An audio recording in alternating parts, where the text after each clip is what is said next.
Hai guys, thank you udah klik video ini. Jadi aku mau ajak kalian bahas kasus naas yang dialamin seorang wanita yang padahal ya dia ini tuh cukup berprestasi yang baru aja memulai perjalanan karirnya yang cukup bagus. Karena dia ini tuh baru lulus kuliah yang langsung diterima kerja di sebuah perusahaan yang ada di Sulawesi Tengah. Tapi sayangnya perjalanan hidupnya harus berakhir naas di tangan supir travel lintas kabupaten ini. Makanya nih kasus ini harus banget kita bahas di sini supaya nantinya bisa jadi pembelajaran dan renungan kita semua. Terutama yang cewek-cewek nih ya untuk lebih hati-hati dengan situasi yang kayak terjadi di sini. Oke lah, kayak gimana kisah dan kasusnya langsung aja kita bahas sedetail mungkin yang aku bisa. Tapi kayak biasa sebelum kita lanjut ya, kita ritual dulu. Jadi siapkan minuman dan cemilan kalian. Siapkan juga posisi ternyaman menurut kalian kayak gimana. Jadi kalau udah nyaman, udah santuy, nah jadi soal kasus ini. Yuk kita bahas.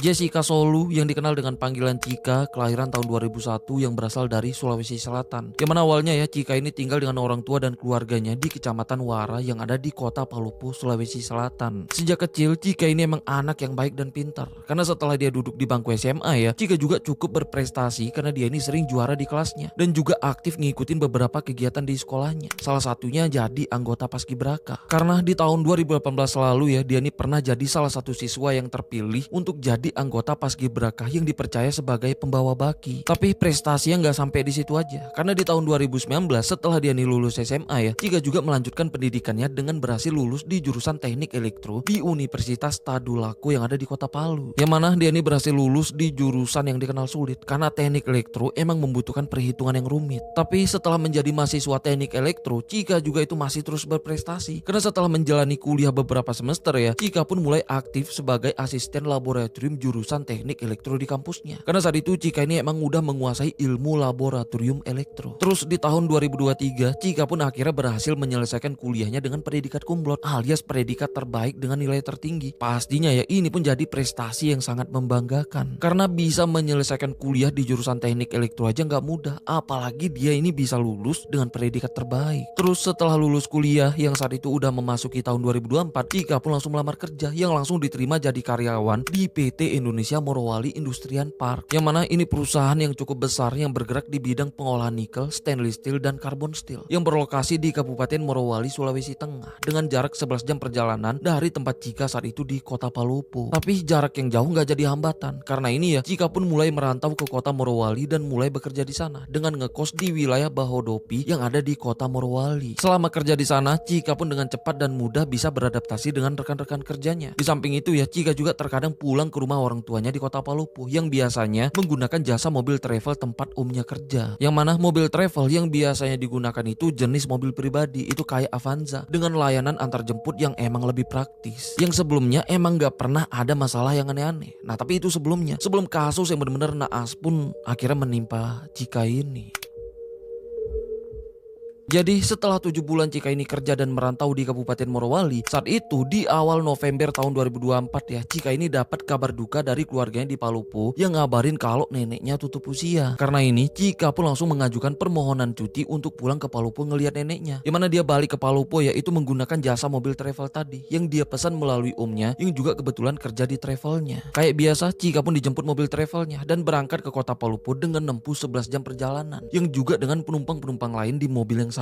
Awalnya perjalanan dari Morowali ke Palupu itu nggak ada masalah apapun, semuanya normal. Gimana akhirnya ya Cika pun nyampe di Kota Palupu dan langsung diantar ke rumah orang tuanya. Di sana Cika pun sempat kumpul keluarga dan ikut mengikuti upacara pemakaman neneknya dengan tradisi adat istiadat Toraja. Setelah selesai beberapa hari kemudian, tepatnya di tanggal 11 November tahun 2024, Cika pun bersiap mau balik ke Morowali menggunakan mobil travel lagi yang dijadwalkan malam itu Cika ini akan dijemput dan berangkat ke Morowali. Terus malamnya mobil travelnya pun datang jemput, yang mana mobilnya itu Toyota Avanza warna hitam. Nah setelah salim dengan keluarganya, Cika pun berangkat dengan ngebawa 2 barang bawaannya, yaitu beras 1 karung dan 1 tas. Dan di dalam mobilnya juga ada beberapa penumpang lain dengan tujuan yang sama, yang mana Cika ini itu duduknya di bangku belakang. Sedangkan saat itu ya supirnya orang ini yang bernama Andi Gugun, tapi dikenal dengan panggilan Akmal, yang mana dia inilah biang masalahnya. Karena sebelum menjadi supir travel ya, Akmal ini ternyata pernah dipenjara 2 kali karena kasus pencurian dan kekerasan. Terus setelah bebas dari penjara, dia pun nyari cari kerja yang akhirnya diterima sebagai supir travel sejak tahun 2024. Yang artinya ya saat itu belum genap setahun dia nih kerja sebagai supir travel. Tapi Chika dan keluarganya yang nggak tahu kayak gimana latar belakang horor si supir ini ya, itu nggak curiga. Apalagi mereka juga udah sering menggunakan jasa travelnya yang sebelumnya emang nggak pernah terjadi masalah apapun. Terus di jam setengah 7 malam Chika pun berangkat, yang harusnya ya besok paginya Chika ini tuh udah nyampe di Morowali. Tapi setelah beberapa jam berangkat,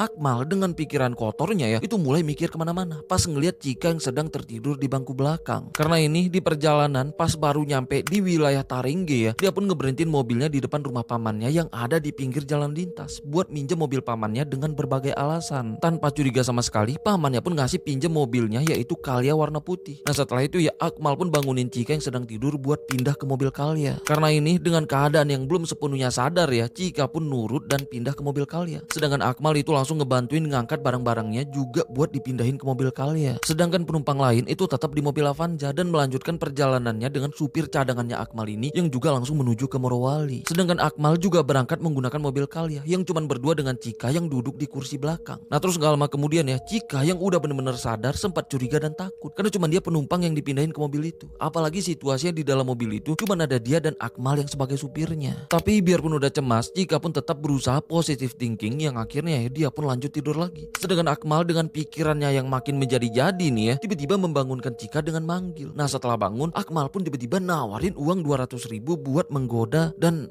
menggitukan Chika. Dengar itu Chika yang kaget dengan tegas langsung nolak. Nah karena ditolak, setelah mereka memasuki kawasan Gunung Kayulangi dengan situasi yang sepi apalagi udah di jam 2 pagi ya, Akmal pun ngeberhentiin mobilnya yang pura-pura buang air kecil. Setelah itu dia pun langsung ngebuka pintu belakang dan duduk di sebelah Chika. Dan disitulah dia pun langsung melakukan aksinya secara paksa sampai ya Chika pun gak berdaya. Nah setelah selesai dia pun langsung balik tuh ke bangku supir. Tapi Chika yang gak terima dengan apa yang dilakukan Akmal ini ya, itu sempat ngancam akan melaporkan ke polisi. Nah karena takut dilaporkan, jadinya Akmal pun balik lagi ke bangku belakang. Dan disitulah dia pun langsung kick sampai akhirnya ya Chika pun mengembuskan nafas terakhirnya di situ. Setelah memastikan Chika yang udah gak bernafas lagi ya, Akmal pun langsung ngambil HP iPhone 7 milik Chika. Nah terus karena dia juga yang ngelihat Chika pakai perhiasan emas ya, jadinya dia pun langsung ngambil anting dan kalung emasnya dan juga berusaha ngambil gelang emas dari lengannya juga. Nah tapi gagal karena dia ngalamin kesulitan pas ngelepasin gelang dari lengannya. Karena takut kelamaan, dia pun langsung ngebuang tubuh Chika ke jurang pinggir jalannya. Nah setelah itu ya Akmal pun langsung tancap gas, putar balik dan langsung balik ke rumah omnya yang ada di Taringge buat ngebalikin mobil omnya dan juga nitipin beras dan tas milik Chika ke rumah omnya yang katanya ya kalau itu punya penumpangnya yang ketinggalan. Setelah itu dia pun langsung pergi melarikan diri naik bus menuju ke pelabuhan Parepare yang ada di Sulawesi Selatan untuk melanjutkan pelariannya ke Kalimantan menggunakan kapal. Nyampe di Kalimantan Timur tepatnya di kota Balikpapan, Akmal pun langsung menggadaikan HP iPhone 7 milik Chika seharga 500.000 ke pedagang yang ada di pasar Pandansari. Setelah itu dia pun lanjut perjalanannya lagi buat sembunyi ke Kampung Timur yang ada di Kecamatan Muara Badak, Kabupaten Kutai Kartanegara. Jadi setelah malamnya Chika ini berangkat menggunakan mobil travel yang harusnya pagi udah sampai, yang biasanya begitu nyampe dia pasti ngabarin ibunya di Palopo. Tapi kali ini sampai menjelang siang Chika ini masih belum ngabarin keluarganya. Karena kepikiran jadinya keluarganya pun coba menghubungi Chika yang ternyata nomornya juga udah gak aktif. Karena ini mereka pun sempat menghubungi pihak travel bahkan supirnya si Akmal ini. Nah di telepon Akmal ini ngaku kalau dia udah nganter Chika ke kosannya. Karena masih resah jadinya ya keluarganya pun sampai menghubungi salah satu teman Chika di Morowali untuk memastikan apakah Chika ada di kosannya atau gimana. Karena ini temennya pun langsung ngecek ke kosannya yang ternyata ya kosannya masih terkunci dan motor Chika juga itu masih terparkir di kosannya. Awalnya keluarganya pun sempat positive thinking yang mikir mungkin Chika buru-buru pergi kerja menggunakan ojek online. Nah jadi mereka pun nunggu Chika ngabarin. Tapi setelah ditunggu-tunggu tetap aja tuh Chika gak bisa dihubungin. Yang pasti ya ini pun ngebuat keluarganya di Palopo ya jadi makin resah. Sampai akhirnya mereka pun berusaha ngabarin dan minta tolong ke keluarga mereka yang ada di Morowali untuk minta tolong ngecek ke kosannya Chika. Karena ini pihak keluarga mereka yang ada di sana ya itu langsung mendatangi kosannya Chika yang ternyata situasinya masih sama kayak tadi pagi, yang mana kosannya masih terkunci dan motornya pun masih terparkir. Karena ini mereka pun sampai minta izin ke pemilik kosannya buat ngebuka pintunya. Nah setelah pintu yang dibuka ya mereka pun ternyata nggak nemuin tas dan beras satu karung yang dibawa Chika setelah berangkat dari Palopo. Karena harusnya kalau emang Chika udah sempat nyampe ke kosannya, harusnya ya tas dan beras satu karung itu udah ada di kosannya. Nah tapi saat itu nggak ada. Karena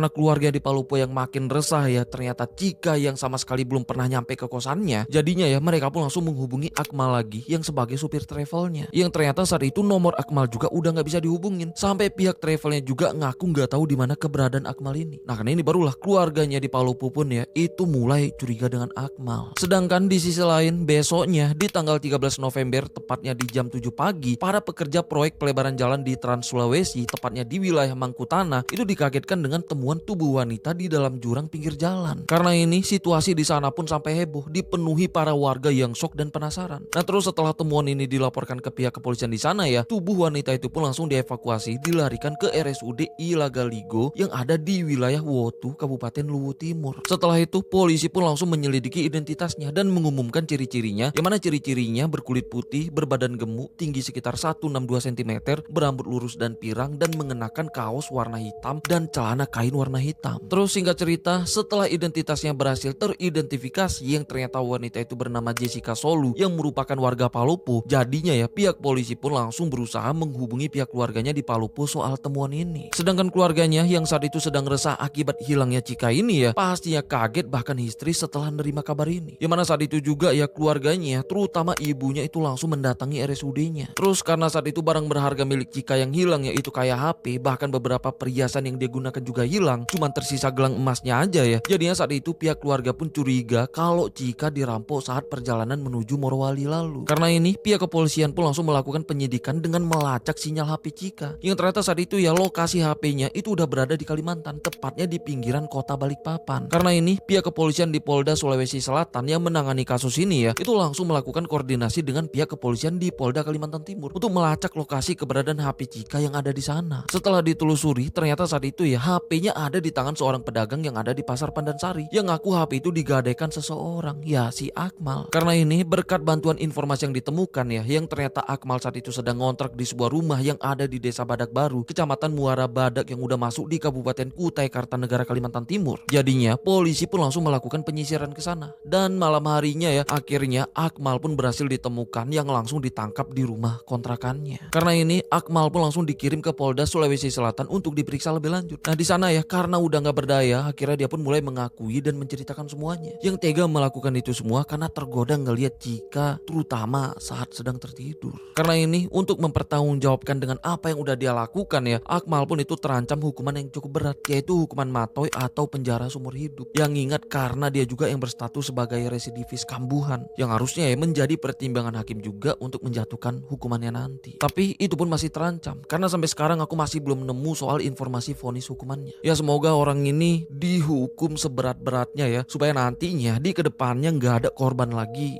yang berakhir di tangannya. Terus soal Chika, setelah menjalani otopsi ya, Chika pun akhirnya dipulangkan ke rumah orang tuanya di Palupo untuk dimakamkan di tanah leluhurnya tepatnya di Kabupaten Tanah Toraja. Rest in peace buat Chika ya, semoga Chika ini ditempatkan di tempat terbaik dan keluarga yang ditinggalkan juga semoga diberkati kesabaran dan kekuatan atas musibah naas yang terjadi ini. Dan juga semoga dari kasus ini bisa jadi pembelajaran untuk kita semua, terutama yang cewek-cewek nih, untuk hindarin situasi kalau kalian udah ngerasa ada sesuatu yang gak beres atau abnormal. Supaya kasus kayak gini amit-amit jangan sampai terjadi lagi di kemudian hari, kapanpun itu dan dimanapun itu. Oke lah, sampai sini aja ya pembahasan kita soal kasus ini. Sampai ketemu di kasus selanjutnya karena aku udah siapin beberapa kasus yang kayaknya harus kita bahas juga di sini. Oke lah, aku Rizka Wadiono. Bye-bye.